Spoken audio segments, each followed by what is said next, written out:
This is a woman who happens to work in a hospital, and her chief complaint was, I need to stay well hydrated. However, I struggle because my bladder is constantly full and I have to keep urinating throughout the day, and it's not, it's impeding my line of work.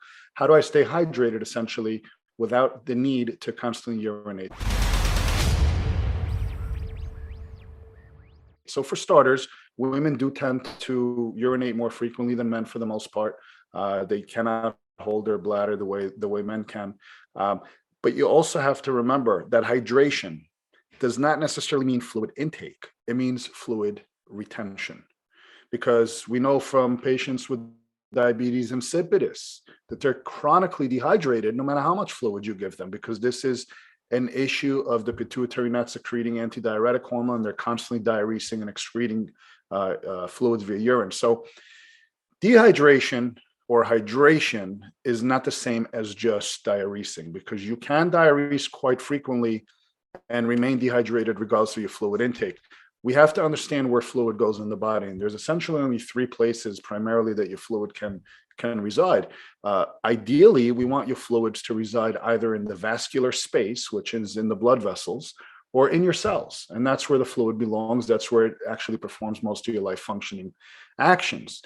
When your fluid enters what we call interstitial tissue or third space, this is where it is essentially what we refer to as edema or pitting edema if it becomes excessive. This is where it is not in the vascular space or in the cells. It is in that in between, okay, subcutaneous potentially, or any of your body cavities. And this is not a finding that you want to see in a healthy person. That's usually indicative of some sort of potentially heart disease or pulmonary issue, or some level of hypertension, or issues, with your endocrine system that can cause this. Fluid and electrolyte balance is something that you have to pay attention to here. You can hydrate yourself and actually not excrete as much fluid via urine so long as you maintain a proper electrolyte balance.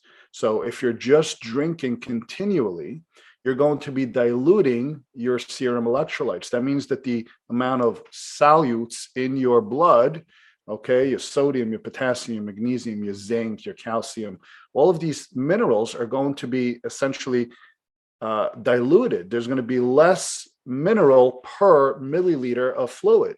And when your body recognizes this, there's something called osmolarity, which is the balance of material or solute and the balance of the actual liquid in your blood. So think of the liquid as a solvent and the minerals as a solute, and together they make a solution. That solution has to have a balance of osmolarity.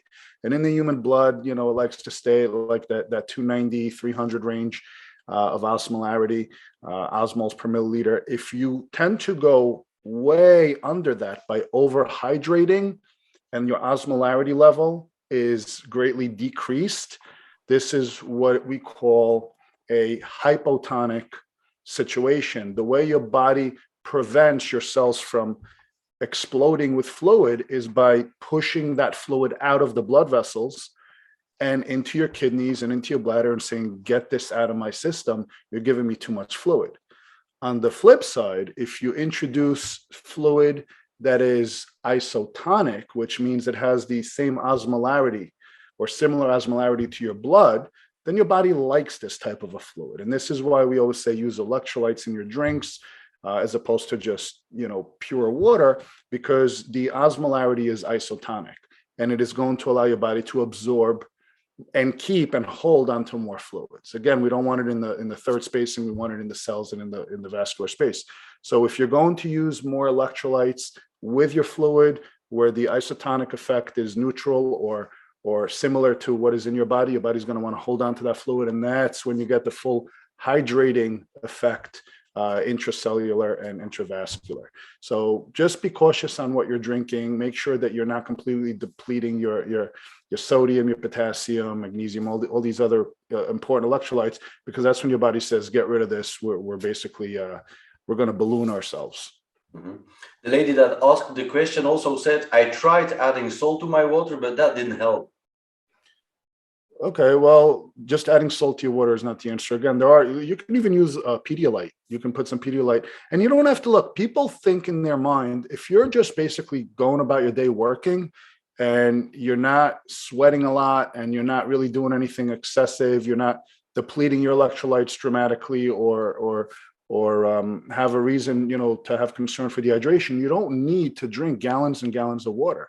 When we speak about hydrating sufficiently, and we're talking about the fitness industry here. We're talking about people in the gym losing sodium, losing potassium, losing calcium from muscle contractions and whatnot. We're talking about rehydration, on a cellular level that requires a heck of a lot more than what somebody running around, their job during the day requires. You don't have to go out there and drink, 9 bottles of water. Have maybe something equivalent to like a Gatorade or a Pedialyte water drink, bottle once a day, and then another 2-3 bottles of water, and you're fine. Remember, you also do get fluids from your food. So if you're eating real normal food, not bags of potato chips, but actual food, there's water in your food as well. So you're not going to be dehydrated if you don't overconsume water. That's there's a fine balance there. So don't take to heart too much the whole I need a gallon plus a day, etc. You could do just fine on 60 ounces a day of fluid, as long as you're not overly exerting yourself or causing a dehydration risk.